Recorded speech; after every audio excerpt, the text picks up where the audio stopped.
Salut à tous, je suis le docteur Gaël Chewe et dans cet atelier, nous allons parler en fait de comment lancer et développer son activité ou en tout cas son projet. Salut à tous, bienvenue à l'Académie des finances personnelles.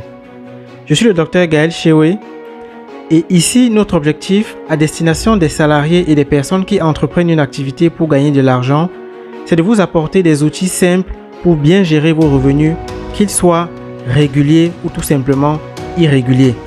À destination des parents et des responsables des ménages, notre objectif est de vous accompagner dans la planification et surtout la bonne utilisation de l'argent dans votre ménage. À destination des jeunes étudiants et des personnes actives sur le plan professionnel, nous partageons les connaissances permettant de développer les compétences pour diversifier vos sources de revenus. Enfin, l'AFP, c'est aussi développer les qualités personnelles comme la discipline, puisque c'est notre slogan, on passe tout de suite à l'action.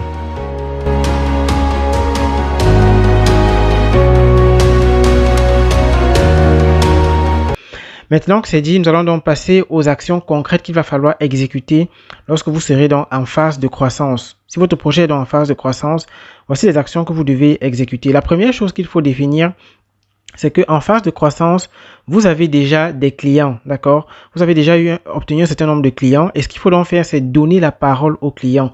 Donner la parole aux clients. Lorsqu'on dit donner la parole aux clients, quel est l'objectif en fait? L'objectif est de savoir quelles ont été leurs motivations d'achat chez vous. Posez-leur la question de manière très simple. Quelles sont les raisons qui vous ont poussé à acheter des produits ou des services chez nous? Quels sont les bénéfices que vous avez tirés à la suite de l'utilisation de nos produits et de nos services? Quelles sont les problématiques actuelles que vous avez? Alors, l'idée ici, en fait, c'est de pouvoir recueillir déjà les motivations d'achat parce que lorsque vous allez poser des questions aux clients, ils vont vous redonner des informations qui vont vous permettre à la fois, en fait, de structurer, en fait, votre argumentaire de vente et également de constituer, si vous voulez, votre banque d'informations, votre banque de bénéfices clients.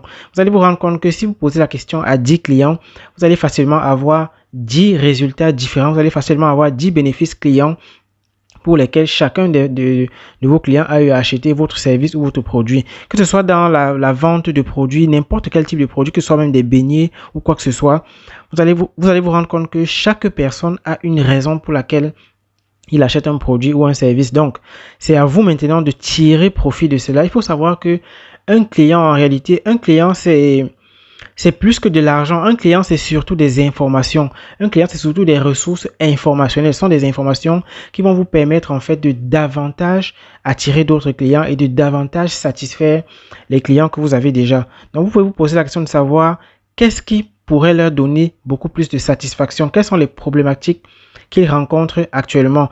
Et à partir de ces informations-là, en fait, vous allez pouvoir donc préparer de nouvelles offres qui seront beaucoup plus valorisante en fait.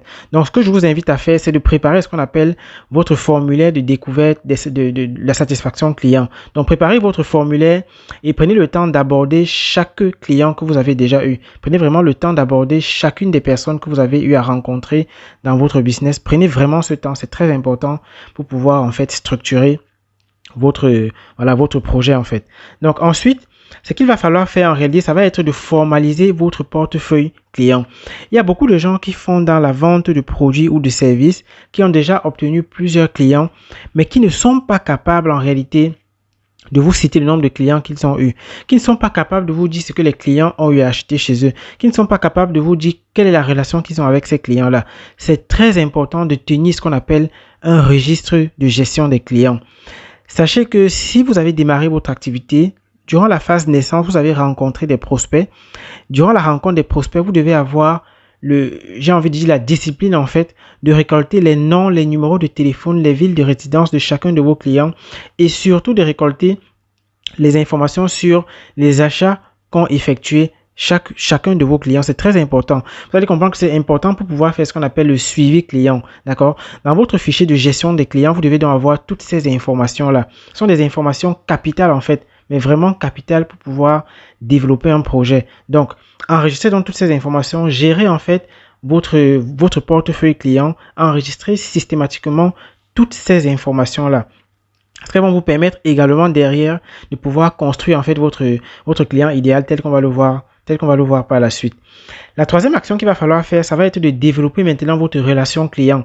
Vous êtes d'accord avec moi? Pour pouvoir développer une relation client, il faut déjà avoir formalisé votre portefeuille client. Il faut déjà avoir créé en fait un fichier de gestion de vos clients. Il faut déjà avoir enregistrer en fait toutes les informations de chacun de vos clients afin de pouvoir justement assister chacun de vos clients. C'est-à-dire que la gestion de la relation client en fait, c'est assister vos clients, accompagner vos clients dans la consommation de vos produits et de vos services, assister vos clients dans les différents problèmes qu'ils rencontrent, d'accord?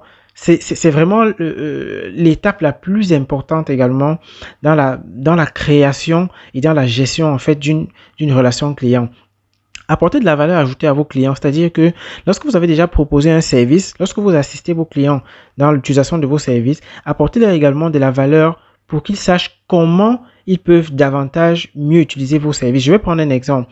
Si vous faites par exemple dans la vente de vêtements, je prends un exemple comme celui-là, vous faites dans la vente de vêtements et vous vendez par exemple une tenue à une maman, d'accord, vous vendez une tenue à une maman pour son enfant. Vous devez donc faire ce qu'on appelle l'assistance de votre client et savoir, ok, est-ce que la tenue que vous avez achetée, votre enfant continue de le porter? Si oui ou non. Sinon, par exemple, pourquoi est-ce qu'il ne le porte plus? Si oui, est-ce que la tenue est encore en bon état? Est-ce que c'est délavé? Est-ce que vous arrivez à facilement laver ça? Quelle est la durée de séchage de votre vêtement? Quelles sont les différentes difficultés que vous rencontrez avec le vêtement? Est-ce qu'il y a beaucoup de tâches qui restent dessus? Vraiment poser en fait des questions pour que le client ressentent en fait que vous vous intéressez en réalité à la façon dont il utilise le produit ou le service qu'il a, et derrière vous pouvez également lui apporter de la valeur. Vous pouvez lui apporter de la valeur sur comment est-ce qu'il doit laver le vêtement pour que ça ne perde pas de sa qualité. Quels sont les produits qu'il peut utiliser pour pouvoir laver son vêtement pour que ça ne perde pas de la qualité? Quelle est la façon dont il doit, je sais pas moi, repasser son vêtement pour que le vêtement garde la qualité, qu'il souhaite en fait garder durant le plus longtemps possible. Apporter en fait de la valeur au client pour pouvoir développer en fait, si vous voulez, ce qu'on appelle donc votre relation client. C'est extrêmement important maintenant de passer à la quatrième action qui est donc d'initier des actions de fidélisation en créant ce qu'on appelle donc un sentiment d'appartenance, d'accord? Ce que je veux dire ici, c'est quoi? C'est que votre solution, votre produit, votre service permet en fait à chacun de vos clients de résoudre un certain problème, d'accord? Maintenant, une fois que vous avez donc proposé ce service-là, une fois que vous avez proposé votre produit à un client, vous devez maintenant créer ce qu'on appelle donc le sentiment d'appartenance. Et ce sentiment d'appartenance, ça passe en fait par le fait que, en gérant votre portefeuille client, vous allez par exemple vous rendre compte que, ok, il y a par exemple le client X qui a déjà acheté 4 paires de chaussures chez vous, d'accord? Si le client X a déjà acheté 4 paires de chaussures chez vous, et dans la relation client que vous entretenez avec ce client X là, vous réalisez par exemple que, ok, parmi les 4 paires de chaussures, il y a une paire de chaussures qui est déjà gâtée, qui est déjà endommagée. Vous pouvez prendre par exemple la décision d'investir en lui offrant maintenant une 5e paire de chaussures en fait. C'est-à-dire que c'est un investissement en fait. Vous décidez en fait de lui offrir une 5e paire de chaussures parce que vous vous êtes rendu compte que, ok, dans votre échange avec lui, vous vous êtes rendu compte que il y a déjà une de ces chaussures qui est déjà endommagée. Ça va en fait créer quoi chez le client? Ça va créer en fait un sentiment d'appartenance. Ça va en fait fidéliser le client. Ça va faire comprendre au client que en réalité cette personne-là n'est pas simplement un client pour vous, mais est véritablement quelqu'un qui compte en fait. D'accord? Et l'intérêt de ça, c'est quoi? L'intérêt, c'est que derrière, maintenant, lorsqu'un client se sent véritablement fidélisé, en fait, lorsqu'un client est fidélisé, lorsqu'un client a le sentiment d'appartenir, en fait, à votre société, en fait, il aura, en fait, tendance à vous recommander de manière naturelle.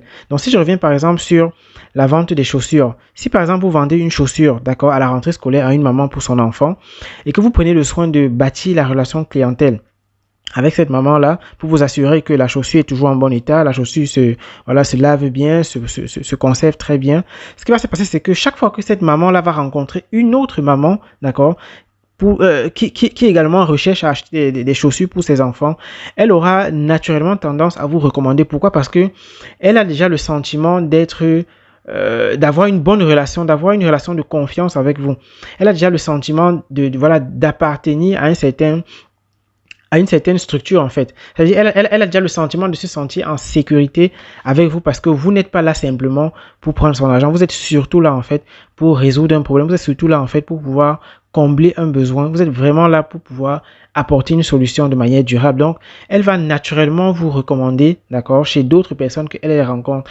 Et la recommandation, en fait, sachez-le, c'est le meilleur élément, en réalité, c'est le meilleur élément pour pouvoir bâtir, en fait, développer son portefeuille client. Parce que lorsque un client vous recommande chez une autre personne, la personne chez qui vous êtes recommandé va venir chez vous avec déjà un certain capital confiance, avec déjà un certain capital relationnel, avec déjà un certain capital émotionnel, d'accord, qu'il va vous accorder simplement parce que vous lui avez été recommandé par quelqu'un d'autre qui avait été satisfait. C'est très important et ça a plus de valeur que si vous étiez parti voir ce client de manière directe pour lui proposer vos services ou vos produits, parce que lorsque vous venez rencontrer quelqu'un la première fois, la personne est forcément attentive, la personne prend forcément du recul parce que les gens ne sont pas toujours certains que vous apportez en fait quelque chose de valeureux. Donc les gens sont très voilà, les gens prennent naturellement du recul en fait.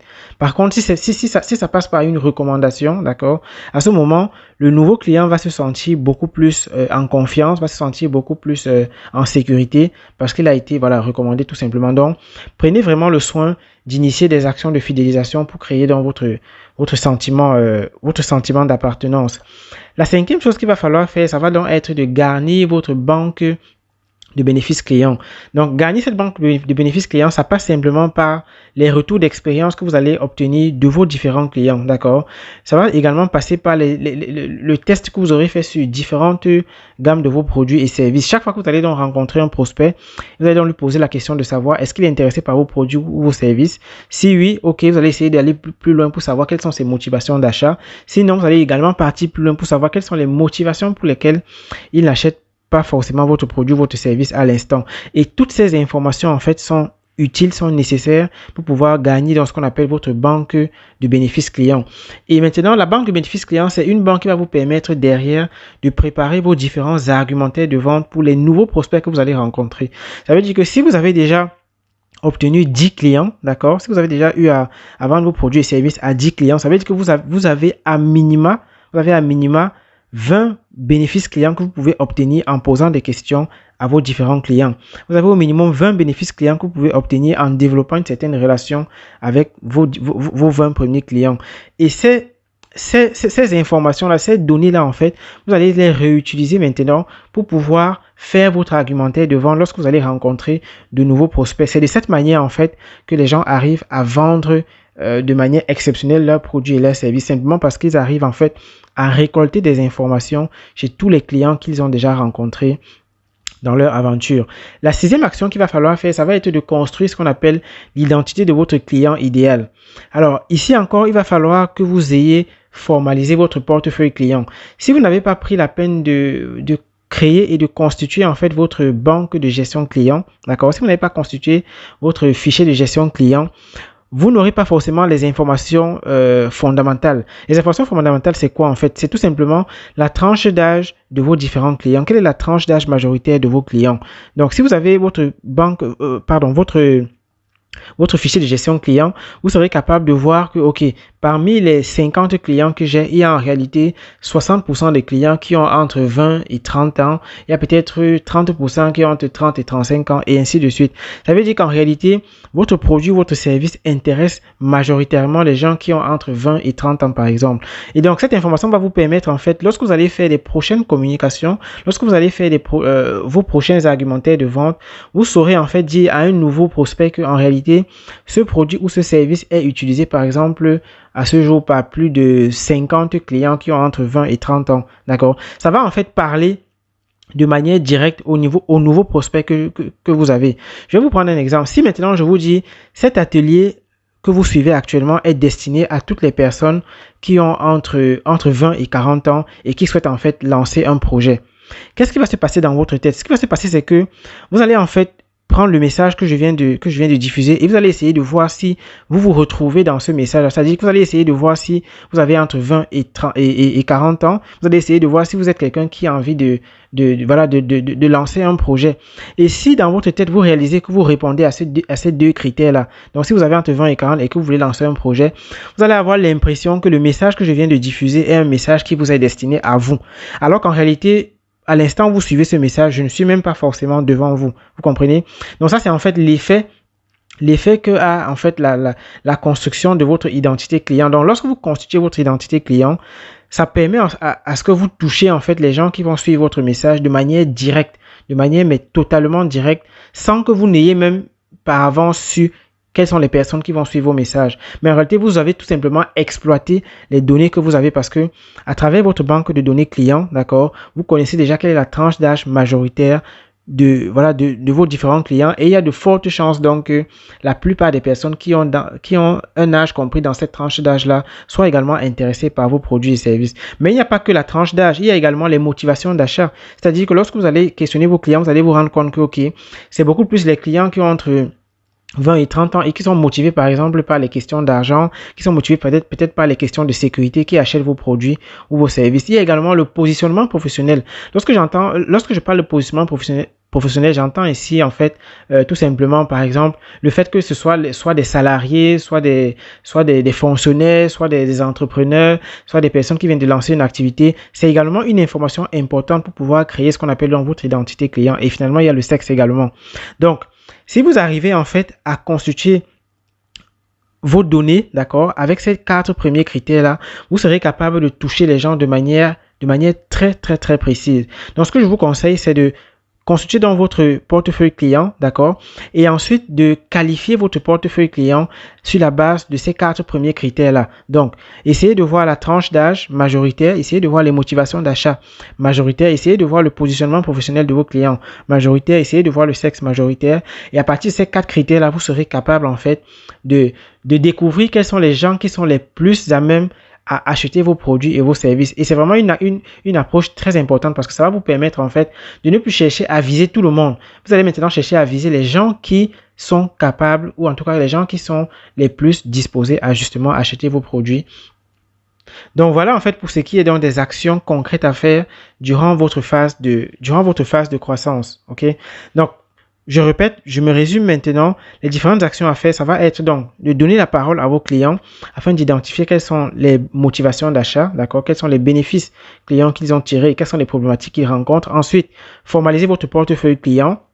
Créez votre fichier de gestion des clients avec les noms, les numéros de téléphone, les villes de résidence et surtout, les différents services ou produits qui ont été achetés par chacun de vos clients afin de faire le suivi. Troisième action, développer votre relation client tout simplement en assistant vos différents clients, en essayant de les assister dans l'utilisation de vos produits et services, dans la résolution des différents problèmes qu'ils rencontrent et apporter leur donc une valeur ajoutée. Quatrième action, initier des actions de fidélisation pour créer en fait ce sentiment d'appartenance, d'accord.